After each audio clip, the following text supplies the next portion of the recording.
Thank you so much, Rahul. All right, ladies and gentlemen, with this, moving ahead to our keynote speaker for the day, please welcome Mr. Devdutt Pattanaik. Correct me if I have said it wrong. He's an author, Business Sutra, and Indian Approach to Management. He's here with us at this conclave, ladies and gentlemen. It's a pleasure having him here with us. Well, I hope it was a very immersive experience for all of you. We had some great leaders, speakers. Some have traveled all the way across India. They have traveled here today morning, Mumbai, to attend this conclave. I hope you all had a great time. Yes, before inviting my last speaker on stage, I would love to know, how was your experience? Nice? एक जोरदार तालियों के साथ बता दो, how was your experience?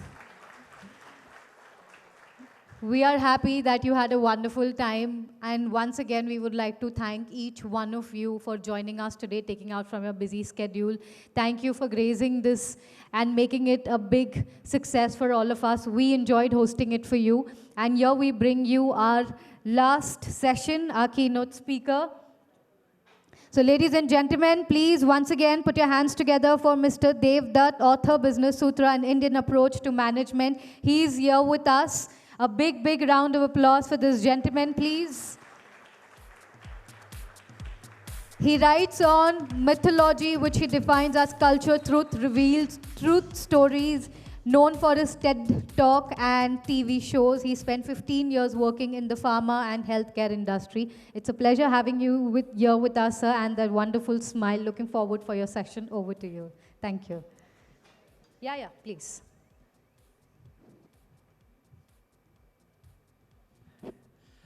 Namaste. So my name is Devdutt Pattanaik, and it's always a challenge when you come between Annapurna, Saraswati और अन्नपूर्णा के बीच में बहुत ही टेंशन होता है. So I write on mythology and I draw its relevance with management. And लोग मुझे हमेशा पूछते हैं कि देवदत्त mythology तो आध्यात्मिक है, इसका संबंध बिजनेस वर्ल्ड के साथ कैसे हो सकता है? How can there be any connection? And I explain this in the following way. So for first 5 minutes, I will explain to you mythology का मतलब क्या है, and then we will see how it connects to business. So first, what is mythology? अब ये जो शब्द है, ये लगभग 100-200 साल पुराना शब्द है. It was first used by the British, and the British used this word to explain the stories that they encountered when they were conquering the world. So the British had a huge empire. They had control over America, Africa, Asia, और जहाँ पे भी गए उनको अलग अलग प्रकार की कहानियाँ सुनाई दी, और उन्होंने कहा कि इसे हम mythology बोलेंगे. क्यों? क्योंकि ग्रीक शब्द जो है, in Greeks there is a word called mythos, जिसको हिंदी में हम आख्यान कहते हैं. संस्कृत में जो शब्द है, इट इज आख्यान. तो if the correct translation of the word mythology is आख्यान शास्त्र. अब यहाँ तक तो ठीक है, लेकिन धीरे धीरे the word mythology started having a very different meaning. आज भी जब हम वर्ड मिथ इस्तेमाल करते हैं, तो हम आख्यान के रूप में नहीं इस्तेमाल करते हैं. हम ये शब्द का इस्तेमाल करते हैं बताने के लिए कुछ झूठ चीज़ें हैं, something which is not true. अभी ये आख्यान को झूठ में कैसे बदला गया, और इसके लिए एक समझना चाहिए कि देखिए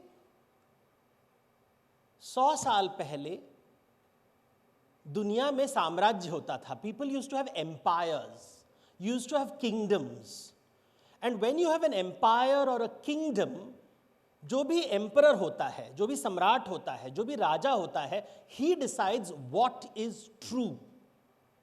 this is true, this is false. ये सच है, ये झूठ है. लेकिन 100 साल बाद अभी we are not living in a kingdom, we live in a democracy. In a democracy, लोकतंत्र में ये पूछना चाहिए कि किसका सच सच है. Whose truth is the truth? Does the king decide? Do the people decide? Do men decide? Do women decide? कौन decide करता है सच क्या है? तो अलग अलग प्रकार के सच होते हैं। राजा का सच, प्रजा का सच, पुरुष का सच, स्त्री का सच, उच्च वर्ग का सच, नीचे वर्ग का सच, हर आदमी का सच अलग होता है। So today these words like सच और झूठ, truth and false don't really help you understand the world and negotiate with the world. So the better word, we have to understand the world in a very, very different way. So this is how scientists define these words today. जब हम fact शब्द इस्तेमाल करते हैं, इसका मतलब है सबका सच. A truth which we all can agree upon. Fact is everybody's truth. How do you figure it out? Through measurement, मापदंड से.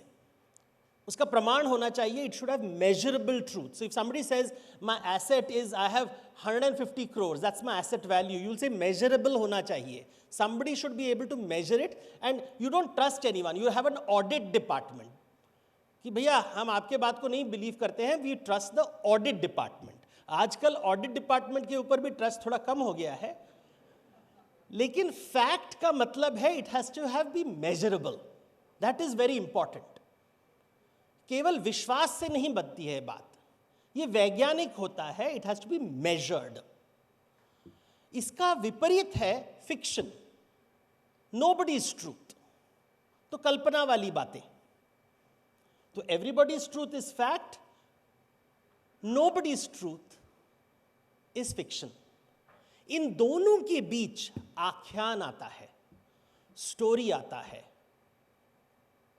मिथ आता है, कुछ लोगों का सच, सम पीपल्स ट्रूथ, सम पीपल्स ट्रूथ. तो मेरा सच सच है, आपका सच अलग है, अलग अलग समुदायों का सच अलग है. So in this room there are about 200 people. There are 200 different truths in this room. अलग अलग प्रकार की सोच है, because each one of you lives a very unique experience. आपका जो एक्सपीरियंस है वो आपका एक्सपीरियंस है, मुझे कुछ नहीं पता उस एक्सपीरियंस के बारे में. वो आपका सच है, मेरा सच है. जो एक्सपर्ट होता है उसके पास ज्ञान होता है एक सब्जेक्ट में, तो his such is slightly different from my such. If I meet a mathematician, I know mathematics, but a mathematician का सच से कुछ सीखने को मिलता है, because his truth of math is very different from my truth of math. Business में, if you are doing one business and you meet another businessman who has a different experience in a different industry, maybe a larger industry, आपके पास 100 people work for you, for him 10,000 people work for him. दोनों का सच बहुत अलग है. So mythology is the study of somebody's truth. कुछ लोगों का सच, विश्वास वाला सच, because वो उनका सच है. इसमें शब्द प्रमाण होता है, which in English is called testimony. I believe it is true. विश्वास वाला सच, not विज्ञान वाला सच. विज्ञान वाला सच में शब्द प्रमाण, testimony is not important. Measurement is important. So we should separate the two. अब इसका रिलेशनशिप क्या है मैनेजमेंट के साथ? People always ask me, what is the relationship with management? Management is about basically managing people. It is not about managing money. It is about managing people.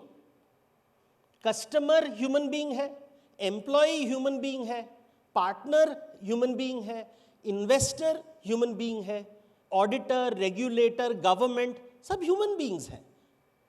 We have to manage everybody. ना अगर manage करना है तो उनके सच को आदर करना है. We have to respect everybody's truth. तो जब मीटिंग होती है और जब मैं मीटिंग के लिए जा रहा हूं, वी हैव टू चॉइसेस. एक कि मेरा सच सच है और आपका सच झूठ है, and which is a classical model जिससे विवाद होता है, argument.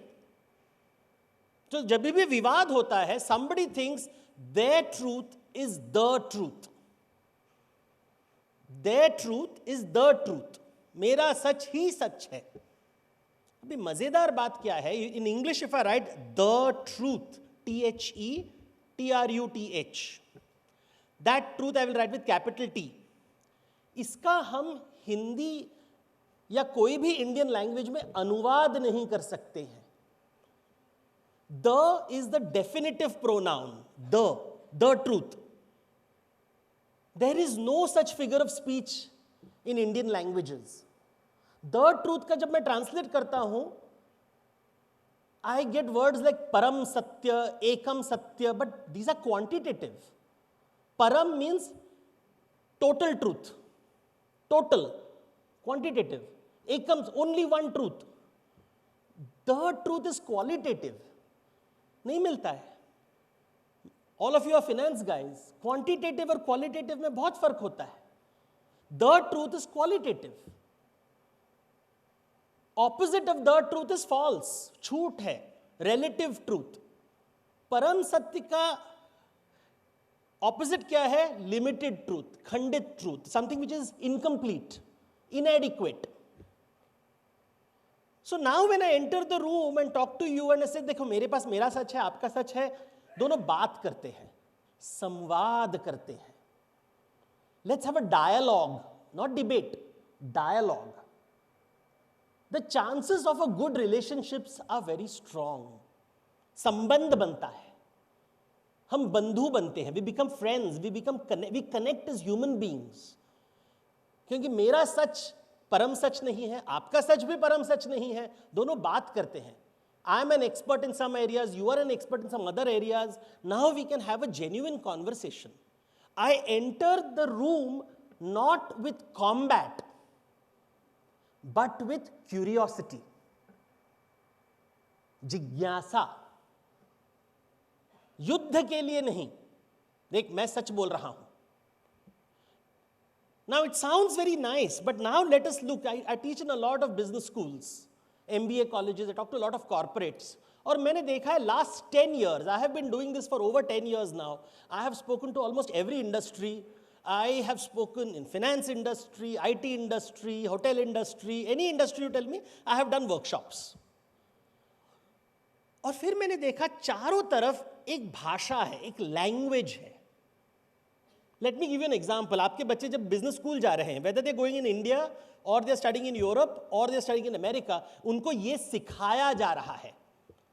This is the language that they use. And if you have done business school, you have also using the same language. Words like market penetration. We have to penetrate the market, crush the competition, grab the market share, be the industrial leader, do an ambush. Look at the language. Penetrate the market, crush the competition, grab market share, be the leader, do an ambush. Every corporate has a war room strategy. आपके पास है war room strategy? War room strategy होगा. और फिर why? Because it is a dog eat dog world. It is a rat race. We are in a Shark Tank. Shark Tank is a very famous. What is the meaning of this? कितनी हिंसा है इस भाषा में. So much of violence. रणनीति. Strategy is called रणनीति. अभी व्यापार को युद्ध किसने बनाया? How did business become war? ये किसका सच है? किसका सच है ये? युद्ध अच्छा लगता है बिकॉज युद्ध में या तो जीतो या वीर गति को प्राप्त करो. It is great for motivational talks. युद्ध करना है, we have to conquer the market, we have to crush the competition. Look at the language. हिंसा हिंसा हिंसा हिंसा हिंसा. Of course we are vegetarian, हम अहिंसावादी हैं, लेकिन विचार में इतना हिंसा, क्या ये परम सत्य है या कुछ लोगों का सच है? Because what is business? Business is at the base, we give goods and services. हम कुछ गुड्स एंड सर्विसेज देते हैं लोगों को, in exchange we get revenue. That's it. आप कुछ देते हो कुछ पाने के लिए. That's all. You are not going to डाका डालने के लिए आप नहीं जा रहे हो. So why this language of war, of raiding instead of trading? Lane then की बात की जगह पे हम बोल रहे हैं डाका डालने की बात. ये भाषा आया कहां से? 200 साल पहले कोई इस भाषा इस्तेमाल नहीं करता था. Because MBA is 100 years old. It started in America 100 years ago. Business administration का course. And then you start studying the history of MBA and you realize it can be traced to the East India Company. And East India Company was a military organization. यहां से ये भाषा आई है. हर चीज में युद्ध, सामने वाले को शत्रु के रूप में देखना, और ये बन गई है हमारी संस्कृति. वी हैव एक्सेप्टेड इट कि नहीं देवदत्त, युद्ध के बिन, if you don't have a military mindset. I have met businessman who are not interested in being successful. They are interested in defeating people. पराजय करने में जो आनंद है वो जीतने में नहीं है, किसी को पराजय करने में. I have more than him is far more important than I have a lot. And then we start wondering, अरे वर्क में इतना स्ट्रेस क्यों है? हिंसा है वहां पे. दिस इज नॉट, हमारे शास्त्र में ऐसे नहीं कहा. जब लक्ष्मी की बात करते हैं हम मांगल्य की बात करते हैं, शुभ मंगल, हिंसा की बात नहीं करते. जब लक्ष्मी आती है तो कहते हैं सभी जगह सुख समृद्धि होता है. That is the language of profit. इसलिए हम लाभ की बात नहीं करते हमारे देश में, हम शुभ लाभ की बात करते हैं. लाभ तो चोर भी लेके करता है. शुभ लाभ और लाभ में बहुत अंतर है. हिंसा वाला लाभ को हम केवल लाभ कहेंगे, अहिंसा वाले लाभ को हम शुभ लाभ कहेंगे. But is it possible? How do you think of it? Because ये हमारे पूर्वज बोल रहे हैं, देवदत्त पटनायक नहीं बोल रहा है. I am just telling you what you are doing every day in day to day life. When I tell you about हर आदमी का सच अलग होता है, this is not Devdutt Pattanaik, this is from Jainism, Anekantavada. कोई नया बात नहीं है. ये हजारों साल पहले लोग बोल रहे थे कि अनेकांतवाद, हर आदमी का अलग अलग विचार होता है, हर आदमी को एक जैसे नहीं दिखाई देता है. Because we all come from different karmic backgrounds. Some come from service background, some come from a business family. We all look at the world very differently. Anekantavada, ये idea, how do we look at the future? How do you look at the future? So when you read stories from the West, जब हम बच्चों को fairy tales बोलते हैं, they'll always say happily ever after. Happily ever after. Last में happiness होगा. लेकिन अगर आप रामायण महाभारत पढ़ोगे तो यहां पे हैप्पीली एवर आफ्टर कभी नहीं होता है. एक युद्ध होता है, युद्ध में कोई जीतता है, उसके बाद एक और चैप्टर आता है. उस चैप्टर में जो विजयी होता है उसकी जिंदगी में अलग अलग प्रकार के दुख आते हैं और अंत में वो मर जाता है. तो रामायण का लास्ट चैप्टर क्या है? पीपल विल से रावण का वध और राम राज्य में पट्टाभिषेक. नो, उसके बाद उत्तर रामायण होता है. पत्नी से वियोग होता है, सेपरेशन होता है, बच्चों के साथ लड़ाई होती है. उसके बाद सीता धरती के नीचे जाती है और राम वैकुंठ लौटते हैं. The last chapter is death, not victory. Now see how they are looking at it. Mahabharat, what is the last chapter? B.R. Chopra Mahabharat ends with victory of the Pandavas over the Kauravas. But that is not the last chapter, the 12th chapter of the Mahabharat. 18 chapters है, बाकी 6 chapter कहां गए? जहां पे जो elderly parents हैं वो lonely feel करते हैं, वो जंगल में चले जाते हैं, घर छोड़ के चले जाते हैं, अकेले में मरते हैं, कोई उनके साथ नहीं रहता. और फिर पांडव भी पहाड़ों के ऊपर चले जाते हैं, एक एक करके मरने लगते हैं। ऐसे क्यों बताया है कहानी? Because they are telling you have a holistic approach to life. Life doesn't end with happily ever after, doesn't end with climax. So when you're thinking of the future, how do you look at the future? In the Jain world, they said very differently. They say samay is like a snake. Snake कैसे घूमता है? ऊपर नीचे करके it moves. So there is something called avasarpini and uttasarpini. Uttasarpini is when things are getting better. Avasarpini is when things are getting worse. जब अच्छी चीज आने लगते हैं तो उत्तरसर्पिणी, so they success. But be aware, at any moment you don't know कि next second is अवसर्पिणी और उत्तरसर्पिणी, नहीं पता है आपको. अगर घमंड होगा, लक्ष्मी आई है, घमंड होगा तो सरस्वती चली जाएगी और फिर पतन शुरू होता है. बिकॉज जब लक्ष्मी आती है और सरस्वती चली जाती है तो घमंड आता है. जब घमंड आता है, यू टेक रॉन्ग डिसीजंस, नीचे जाओगे. ये नेचुरल है, हर घर में होता है. क्योंकि हर घर, क्या घर घर की कहानी, क्योंकि सास भी कभी बहू थी. बचपन में आपका बॉस बहुत बुरा था, बुढ़ापे में आप भी बुरे बॉस बनते हो, क्योंकि सरस्वती को हम त्यागते हैं. लेकिन अगर सरस्वती को साथ में रखोगे तो हर क्षण के बाद सुषमा होगा. Every time you will create a good things, because now you are thinking differently, you are approaching life differently. Because थोड़ा आपको पता है कि देखो, जिंदगी का समाप्ति is not victory, it is death. Life is about many many many many things. One of them is success at work. But अगर शुभ लाभ चाहिए, we have to think big. केवल अपने बारे में नहीं, फैमिली के बारे में नहीं, समाज के बारे में सोचना पड़ता है. केवल वर्तमान के बारे में नहीं, भविष्य के बारे में सोचना पड़ता है.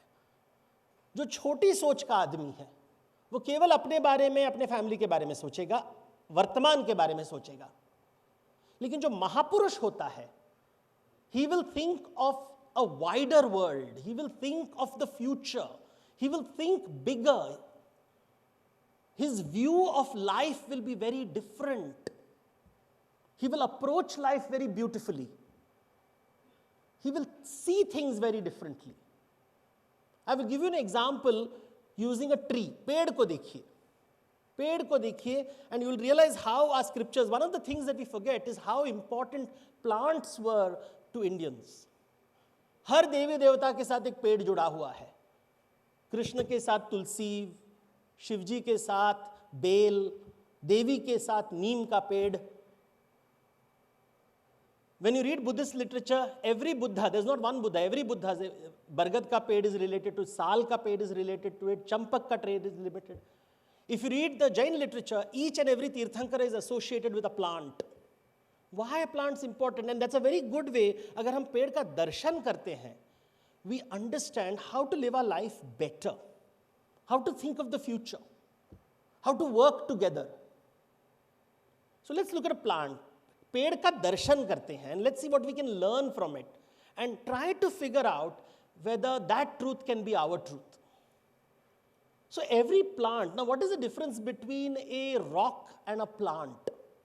A plant is alive. How do you know a plant is alive? Because उसे भूख लगती है. It is hungry. How do you know a plant is hungry? Because it has leaves.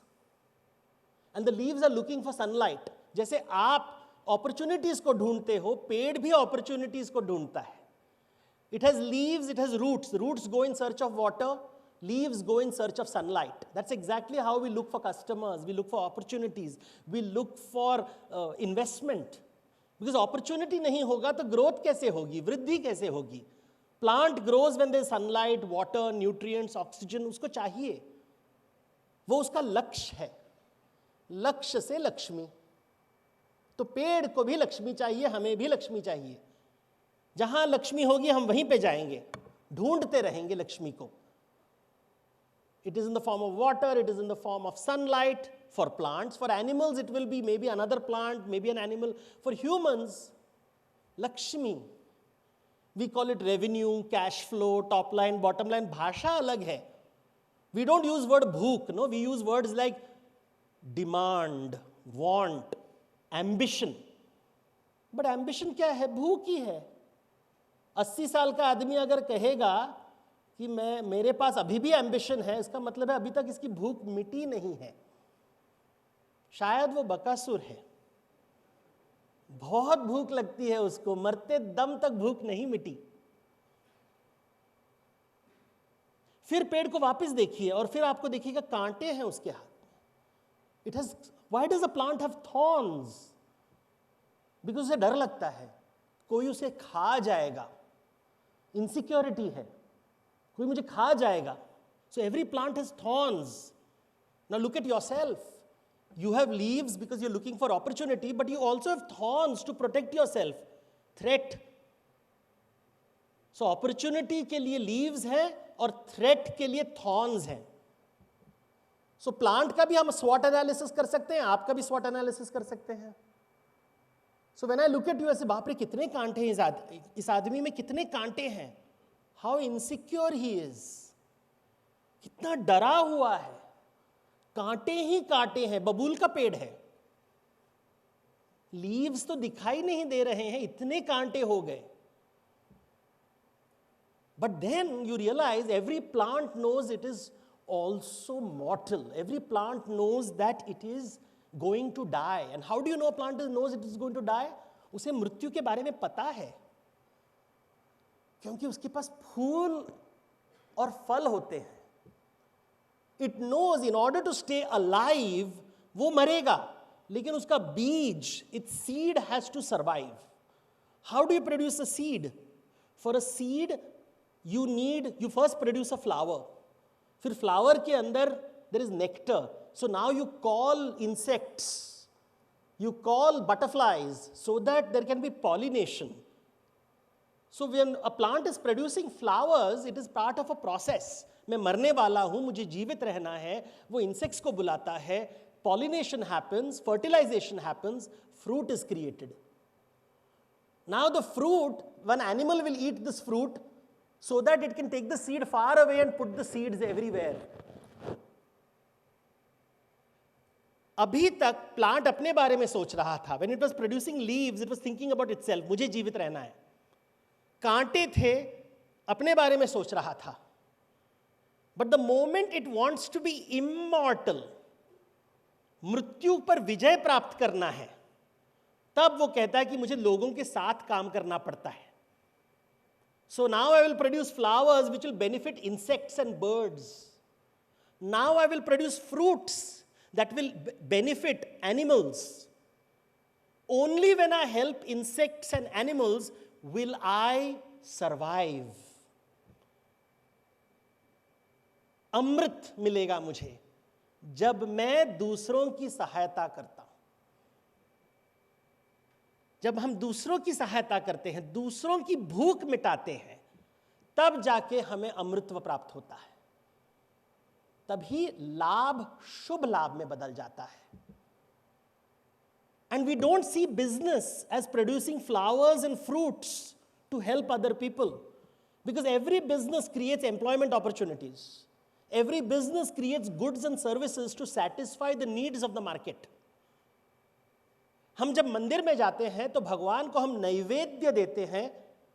पहले नैवेद्य देते हैं, उसके बाद प्रसाद लेते हैं. पहले प्रसाद कोई नहीं मांगता है, हमेशा नैवेद्य देना चाहिए. पेड़ भी कहता है कि पहले नैवेद्य दो. Flowers are produced. Only then will its seeds survive. Naivedya, prasad. In business language, Naivedya is the investment. Prasad is the return on investment. ठीक नैवेद्य नहीं दोगे तो प्रसाद नहीं मिलेगा. आप मंदिर में जाते किस लिए हो? प्रसाद के लिए या भगवान को भोग चढ़ाने? श्रद्धा का मतलब क्या है कि मुझे अच्छा प्रसाद चाहिए, क्योंकि हम शादी में उसके लिए जाते हैं ना. लेकिन जब हम बोलते हैं कि मंदिर में जाना है श्रद्धा के साथ, क्योंकि भगवान भूखे हैं, उन्हें हम नैवेद्य देंगे, कुछ नहीं है हाथ में, तो हम भजन गाएंगे क्योंकि उन्हें भी प्रशंसा की आवश्यकता है। मुफ्त में प्रशंसा दे सकते हैं ना, उसमें भी हम कंजूसी करते हैं। आरती का मतलब क्या है? प्रशंसा देना। ऋग्वेद का मतलब क्या है? प्रशंसा की कहानी, because Rigveda is only full of प्रशंसा, देवताओं का प्रशंसा। बिकॉज जिसके पास हाथ में कुछ नहीं है, अगर आपके पास कुछ है नहीं देने के लिए, फ्री में क्या है? प्रशंसा है।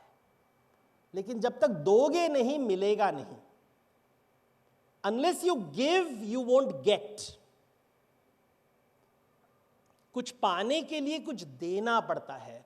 No return on investment without investment. यज्ञ में भी पहले स्वाहा फिर तथास्तु। देवता का आवाहन करो, उनको आहुति दो, बोलो स्वाहा, इन्वेस्टमेंट। अगर वो प्रसन्न हुए तो फिर तथास्तु, रिटर्न ऑन इन्वेस्टमेंट। अगर प्रसन्न नहीं हुए, नो रिटर्न ऑन इन्वेस्टमेंट। अभी 2 चॉइसेस, या तो आप improve the quality of investment और चेंज द देवता, क्योंकि 33 कोटि देवता है, गॉड भी प्रेशर में है। सबसे सक्सेसफुल देवता कौन है इंडिया में? जो मन्नत पूरी करता है। इसलिए हम उस मंदिर में जाते हैं कि मन्नत पूरी होती है। Every time your wish is fulfilled, you go back to the temple. In business language this is called repeat order.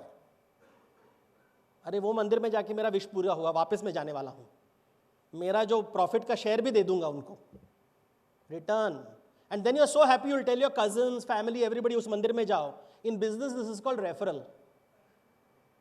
भगवान को भी समझ में आता है रिटर्न, रिपीट ऑर्डर और रेफरल का मतलब क्या है।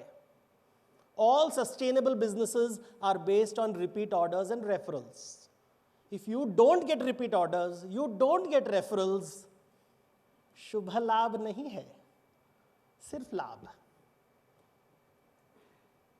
लोगों को संतुष्टि देके अपने जीवन में लक्ष्मी लाना को ही शुभ लाभ कहते हैं, ना कि रणभूमि में जाके रेड और डाका डालना। So I hope all of you, when you go back to work, think of शुभ मंगल, थिंक ऑफ शुभ लाभ, not shark tank. Thank you.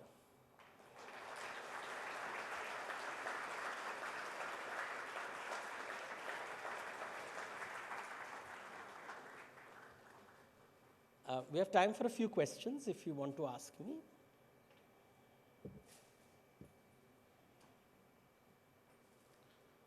No pressure, but feel free to ask. Yes, the lady there. Can I have a glass of water or something, please?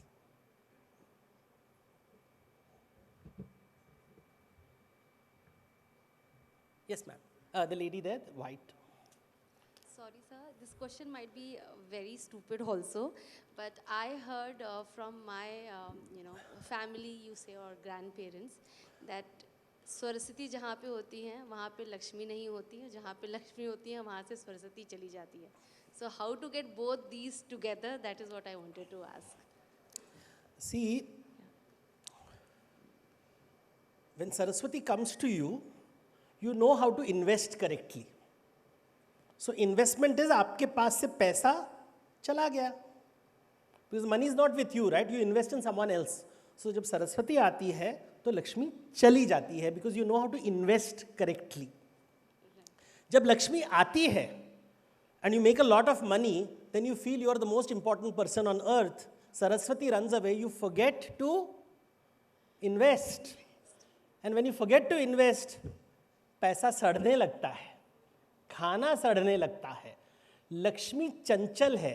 As long as she is rotating, she is happy. बांध के रखोगे तो वो घर में अलक्ष्मी लेके आएगी. Thank you so much. Today I got the explanation. It was just a myth for me. Thank you so much. अच्छा, yes sir. Yeah.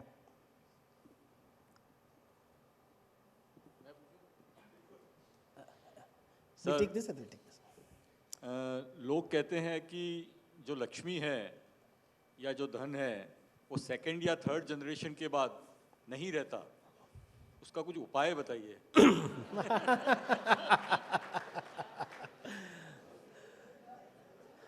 देखिए, it's related to the question the lady asked. आप जब struggle कर रहे थे तो आपके अंदर भूख थी, फिर आपने एक राजमहल बनाया, बच्चों का पालन पोषण राजमहल में किया, उनको भूख नहीं लगती, वो लक्ष्मी के पीछे क्या दौड़ेंगे? वो भूख नहीं होता है, ज्यादा से ज्यादा लोभ होगा, भूख नहीं होगा। इसलिए पहले जमाने में जो, अगर आप रामायण देखें ठीक से एंड रीड द बाल कांड, राम का एजुकेशन पहले वशिष्ठ आश्रम में होता है, फिर वहां विश्वामित्र आके कहते हैं कि ये एजुकेशन इनकम्प्लीट है, बिकॉज जब तक वो राजमहल में रहेगा उसे लगेगा लाइफ में सुख शांति होता है, इसलिए उसे जंगल में लेके चलो। तो विश्वामित्र उसको जंगल में लेके जाते हैं, वहां पे असुरों के साथ अलग अलग प्रॉब्लम्स, एडवेंचर्स होते हैं जंगल में। उसके बाद राम का वनवास होता है। रामायण, इवन इन महाभारत, पांडवों का वनवास होता है। वनवास में जाके उन्हें सीख मिलती है कि राजा बनने का मतलब क्या है। हम क्या करते हैं, राजकुमारों को घर में रखते हैं, आजकल राजकुमारी, राजकुमार, and Disney princess is not going to have ambition even if Disney says so. जंगल में फेंकना आवश्यक है। When I talk to businessmen, I said, has your son failed? धंधा में लगाओ उसको, let him fail, बेइज्जती होने दो। पहले जमाने में राजा क्या करते थे? They would send their sons to battle to lose, ताकि घमंड नीचे आए कि हाउ फ्रेजाइल इज सक्सेस, कि कितना जल्दी सब कुछ चला जाए। बिकॉज लक्ष्मी चंचल है, she will run away so fast you won't even know what hit you. तो इसलिए हमारे यहां आध्यात्म को बहुत इंपॉर्टेंस दिया जाता था कि लक्ष्मी को मैनेज करने के लिए आध्यात्म चाहिए। Durga is power. If this was a group of politicians, I would talk to you about power. Everyone, तीनों देवियों को साथ में मैनेज करना पड़ता है। Each one will bring a different language and flavor.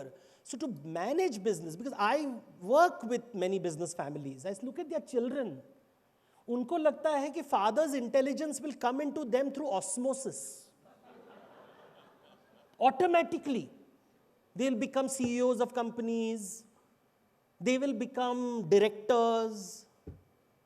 कुछ नहीं. My first question, I remember, I met this very, very rich person. My first question to the lady was, खाना बनाना आता है? And I looked how she responded, because she thought, because she's a girl, I'm asking her about the kitchen. But I was not asking that. I was saying, life skill है क्या? Just because you're rich doesn't mean you should not know how to manage, because only when you manage the kitchen, you will understand what is, manage कैसे करते हैं चीज़ों को, how to manage budget कैसे manage करते हैं, क्या लाना चाहिए, you're constantly thinking of logistics. But you hear me differently. Of course, she also heard the fact that how can you expect me, a princess, to go to the kitchen? वहाँ तो दासियाँ होती हैं. So this is why Ramayan Mahabharat में राजाओं को हमेशा जंगल में डाला जाता है. जंगल का मतलब है where you have nobody thinks you are a Rajkumar. It's a very big topic, and that is the reason in our country we don't see people, वो जो Lakshmi, it's a wave, no? Lakshmi Chanchala है, उसे पसंद नहीं है. अवसर्पिणी उत्तसर्पिणी, अवसर्पिणी उत्तसर्पिणी. So उत्तसर्पिणी is growth, अवसर्पिणी is down, up and down, up and down. It will always happen. It's a very powerful idea from Jain mythology. And remember, the Jains are the most successful business community in India. कुछ तो सीखने में होगा. उनके पूर्वज हमको ये बता रहे हैं, सीखना पड़ेगा. Yes, sir. You just questioned about 80-year-old having an ambition.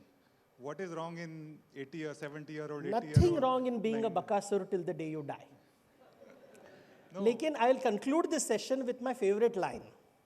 गरीब कहे अमीर सुखी, अमीर कहे राजा सुखी, राजा कहे चक्रवर्ती सुखी, चक्रवर्ती कहे इंद्र सुखी, इंद्र कहे राम सुखी, राम कहे ऋषि सुखी, ऋषि कहे जो संतोष वही सुखी।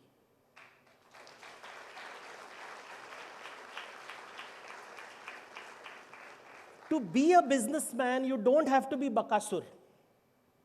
लक्ष्मी वल्लभ मतलब विष्णु है। श्रीनाथ जी इज लक्ष्मी वल्लभ और वो संतोष है, और चूंकि वो संतोष है, ही हैज नो प्रॉब्लम री investing his wealth back in the market. जो बकासुर है केवल अपने लिए खाता है, जो विष्णु है वो दूसरों को खिलाता है। Thank you so much. Thank you.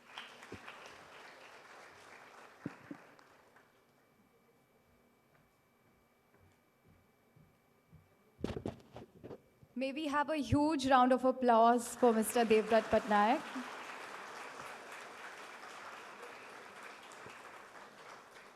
Nobody's truth is fiction is my key takeaway from this session today. When we first reached out to Mr. Devdutt Patnaik, I was truly hoping he would be available for the session today.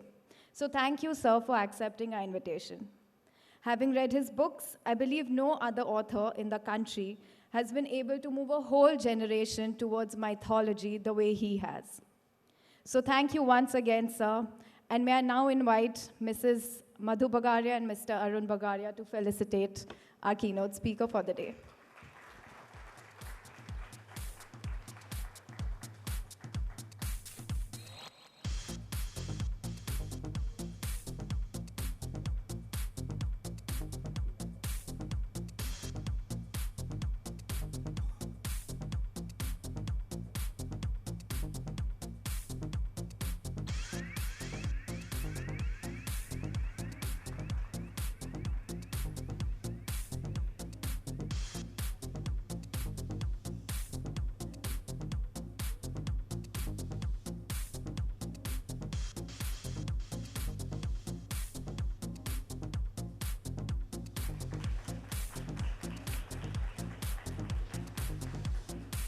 Thank you so much, sir. It was truly an inspiring session.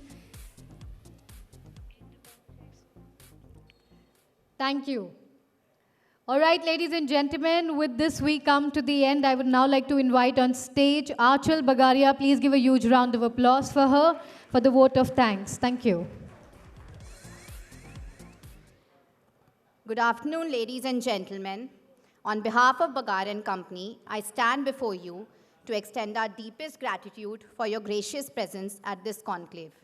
Each and every one of your presence has added immense value to this conclave and has made it truly special.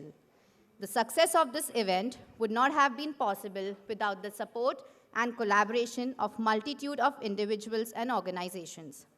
First and foremost, we would like to express our sincere appreciation to our guest of honor, Mr. Anand Rathi ji, who could take out time from his busy schedule and grace this conclave. A sincere thanks to all the distinguished panelists and speakers for sharing their valuable insights and knowledge. A big thanks to our keynote speaker, Mr. Devdutt Patnaik ji, for imparting such amazing wisdom. Your words have undoubtedly enlightened us and provided us new perspectives to ponder upon. A special note of gratitude to the volunteers and the Be Incredible team who have tirelessly worked behind the scenes. Thank you. We look forward to future opportunities to come together and continue this journey of growth and learning. Thank you. And I now request everyone to please come for lunch. Thank you.